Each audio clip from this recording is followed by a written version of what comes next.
Bab 700, Di Atas Keilahian. Zentian tahu betul bahwa rencana Sander Ye pasti sangat besar, sehingga klan Zen tidak bisa hanya fokus pada era lama. Harus melihat lebih jauh. Tentu saja, dia juga sedikit tidak berdaya, karena sekarang klan Zen tidak memiliki generasi muda yang sangat berprestasi. Dia sangat khawatir dengan perkembangan klan Zen di masa depan. Pada saat ini, Nancy Zen di samping tiba-tiba berkata, "Ketua klan, kamu tidak perlu terlalu banyak berpikir, situasi masa depan klan kita sangat baik sekarang." Zentian menarik kembali pikirannya, menoleh untuk melihat Nancy Zen di sampingnya, dan berkata sambil tersenyum, "Kenapa kamu mengatakan itu?" Nancy Zen tersenyum dan berkata, "Tidak ada lagi keluarga Sen dan tanah kuno." Zentian tersenyum dan berkata, "Tapi Akademi Guanxuan akan segera hadir." Nancy Zen berkedip, "Bukankah Akademi Guanxuan adalah sekutu terkuat kita?" Haha. Zentian tiba-tiba tertawa. Ya. Kalau Akademi Guanxuan dianggap sebagai musuh, klan Zen secara alami akan berada di bawah tekanan besar, tetapi bagaimana kalau Akademi Guanxuan dianggap sebagai sekutu? Semakin kuat Akademi Guanxuan, semakin bermanfaat bagi klan Zen. Dalam analisis terakhir, mentalitas klan Zen harus diubah. Zentian tiba-tiba bertanya, "Nancy, apa pendapatmu tentang Tuan Ye?" Nancy Zen tersenyum tipis, "Bagus sekali." Zentian tersenyum dan berkata, "Itu saja."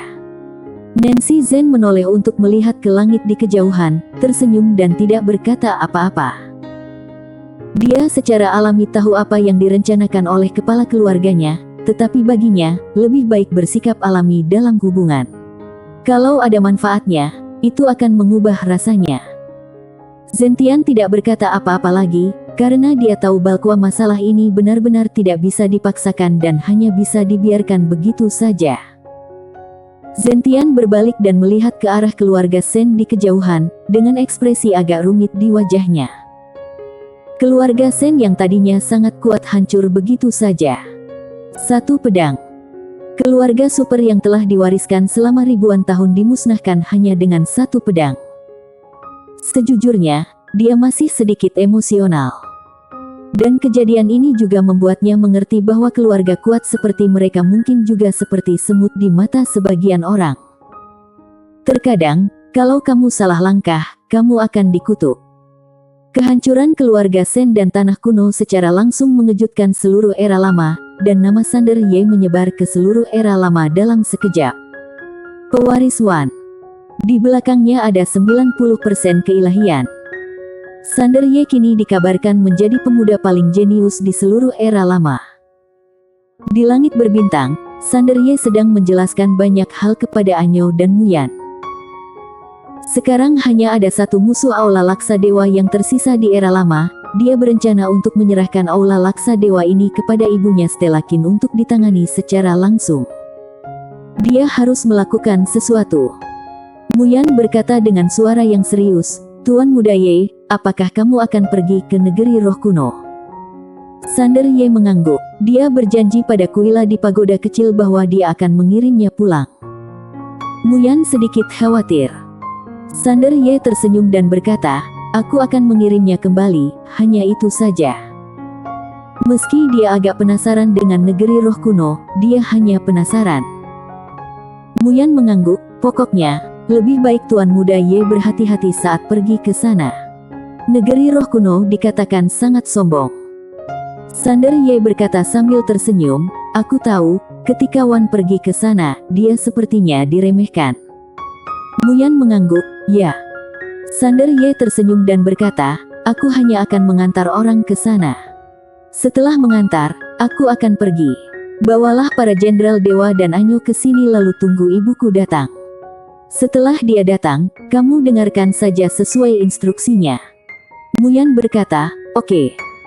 Setelah Sander Ye berpamitan dengan mereka berdua, dia tidak langsung pergi ke negeri roh kuno, melainkan pergi ke klan Zen. Karena dia tidak tahu di mana letak negeri roh kuno. "Apakah kamu akan pergi ke negeri roh kuno?"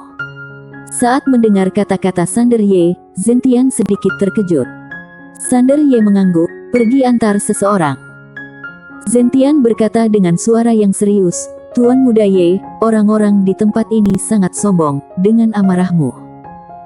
Pada saat ini, dia sepertinya menyadari bahwa dia telah melakukan kesalahan dan segera berhenti. Dia tahu bahwa Sander Ye tampak santai, tetapi jauh di lubuk hatinya dia juga sangat sombong. Tentu saja, kesombongannya hanya ditujukan pada orang-orang yang tidak ramah padanya.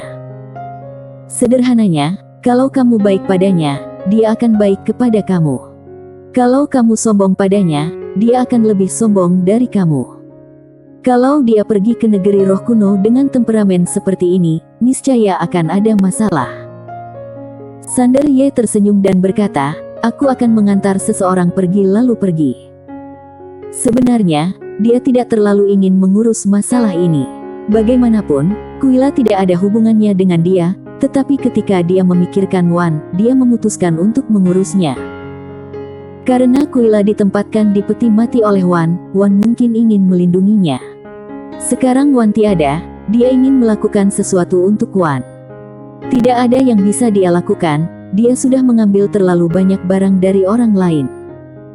Kalau dia tidak melakukan sesuatu, dia merasa sedikit bersalah. Melihat Sander Ye memutuskan untuk pergi, Zentian tidak bisa berkata apa-apa lagi. Dia mengeluarkan sebuah gulungan dan menyerahkannya kepada Sander Ye, "Ini peta negeri roh kuno." Sander Ye mengambil gulungan itu dan berkata sambil tersenyum, "Terima kasih." Setelah mengatakan itu, dia hendak bangun dan pergi. Saat ini, Zentian tiba-tiba berkata, "Tuan Ye." Sander Ye menoleh untuk melihat ke arah Zentian, yang berkata dengan serius, "Tuan Muda Ye, aku telah memikirkannya sejak lama dan memutuskan untuk membawa klan Zen untuk bergabung dengan Akademi Guanxuan." Sander Ye berpikir sejenak dan kemudian berkata, "Zentian, klan Zen sangat baik padaku. Kalau klan Zen tidak mau bergabung, aku tidak akan pernah memaksa. Kita masih berteman baik, sungguh." Zentian tersenyum dan berkata, "Aku tahu. Namun, aku masih ingin membawa klan Zen untuk bergabung dengan Akademi Guanxuan." Sander Ye tersenyum dan berkata, "Kenapa?" Zentian terkekeh dan berkata, "Ada banyak sekali faktor. Tuan Muda Ye juga menyadari faktor-faktor ini, tetapi intinya adalah klan Zen ingin mengikuti Akademi Guanxuan untuk melangkah lebih jauh." Sander Ye mengangguk, "Aku mengerti."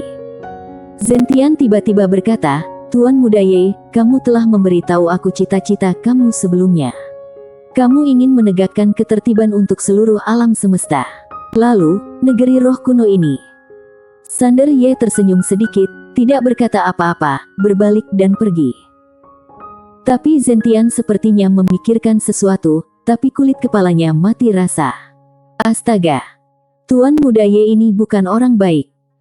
Prinsip Tuan Ye adalah aku tidak mengambil inisiatif untuk menimbulkan masalah, tapi bagaimana kalau sesuatu terjadi pada aku? Maka dia bisa menjadi orang jahat dan melakukannya dengan tidak bersalah. Zentian tersenyum pahit. Tidak tahu dari siapa Tuan Muda Ye ini belajar. Tapi dia juga tahu betul bahwa Tuan Ye cukup baik. Kalau dia bisa menjadi temanmu, dia pasti tidak akan menjadi musuhmu. Pada saat ini, Zentian merasa khawatir. Khawatir tentang negeri roh kuno, dan juga mengkhawatirkan Sander Ye. Sander Ye bukanlah Wan. Meskipun Wan ditampar wajahnya saat itu, dia tetap berbelas kasihan dan tidak bersikap kejam. Tapi Tuan Ye ini berbeda. Kalau dia tidak melakukan sesuatu, itu tidak masalah. Begitu dia melakukannya, dia pasti akan tegas. Alasan kenapa dia mengkhawatirkan Sander Ye adalah karena negeri roh kuno ini tidak sebanding dengan keluarga Sen dan tanah kuno. Kalau Sander Ye dan negeri roh kuno bertarung, siapa yang bisa menang? Zentian menggelengkan kepalanya, tersenyum, berbalik dan pergi. Setelah Sander Ye meninggalkan klan Zen, dia tidak langsung pergi ke negeri roh kuno, tetapi datang ke domain mati. Dia ingat Kak Ruo memintanya untuk datang ke sini setelah masalah ini selesai. Begitu dia memasuki domain mati, terdengar suara langkah kaki di belakangnya. Sander Ye berbalik dan melihat bahwa Minaruo sudah muncul di depannya. Dia masih mengenakan jubah hitam longgar, dan wajah cantiknya tak terlupakan hanya dengan sekali pandang. Minaruo tersenyum dan berkata, "Datang." Sander Ye mengangguk, "Ya." Minaruo menatap Sander Ye, "Wanita bergaun polos itu adalah bibi yang kamu katakan." Sander Ye tersenyum dan berkata, "Ya." Minaruo mengangguk sedikit, 90% keilahian. Benar-benar menakutkan. Sander Ye hendak berbicara tetapi berhenti. Minaruo memandang Sander Ye dan berkata sambil tersenyum, "Katakan saja sesukamu." Sander Ye tersenyum dan berkata, "Kak Ruo, sejujurnya, menurutku bibiku mungkin lebih dari 90% keilahian."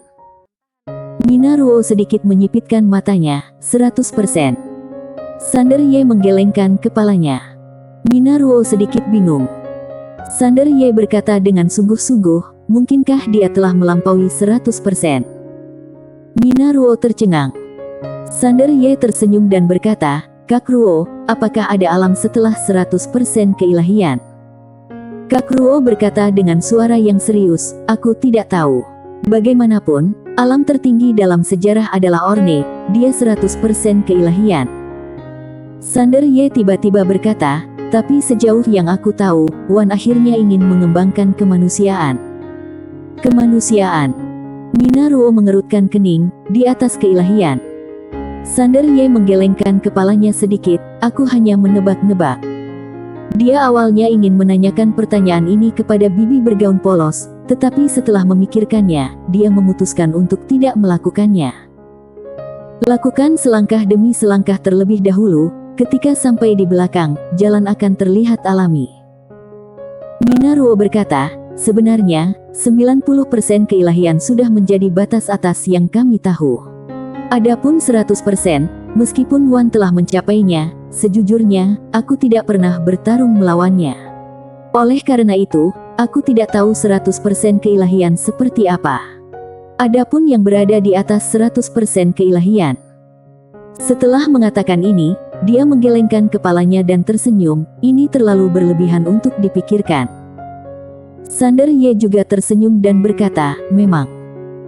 Minaruo memandang Sander Ye dan berkata, "Mari kita bicara bisnis, aku meminta kamu datang kali ini karena aku ingin kamu membantuku." Sander Ye, "Katakan." Minaruo tersenyum dan berkata, "Kamu langsung setuju?" Sander Ye tersenyum dan berkata, "Kalau bisa melakukannya, aku pasti tidak akan menolak. Kalau tidak bisa melakukannya, Kak Ruo tidak akan membiarkan aku melakukannya." Minaruo menggelengkan kepalanya dan tersenyum, lalu berkata dengan serius, "Apakah kamu akan pergi ke negeri roh kuno?" Sander Ye sedikit penasaran, "Bagaimana kamu tahu?" Minaruo berkata dengan suara yang serius, "Kamu pasti akan membawa Kuila ke negeri roh kuno, kan?" Sander Ye mengangguk. Minaruo tiba-tiba berkata, "Tahukah kamu kenapa aku terjebak di sini?" Sander Ye berkata dengan suara yang serius, "Negeri roh kuno." Minaruo mengangguk. Sander Ye ragu-ragu sejenak, lalu berkata, "Kamu tidak membiarkan aku menyelamatkanmu waktu itu karena kamu tidak ingin melibatkanku." Minaruo tersenyum dan berkata, "Seharusnya tidak sulit bagimu untuk menyelamatkanku, tetapi sebab dan akibat ini sangat berat. Kalau aku membiarkanmu memikul tanggung jawab ini tanpa alasan, aku akan merasa bersalah." Sander Ye ingin mengatakan sesuatu, tapi Minaruo berkata, "Saat kamu pergi ke negeri roh kuno kali ini, bantu aku pergi ke aula suci roh kuno untuk menemukan seorang pria bernama orang buta tua." Bersambung.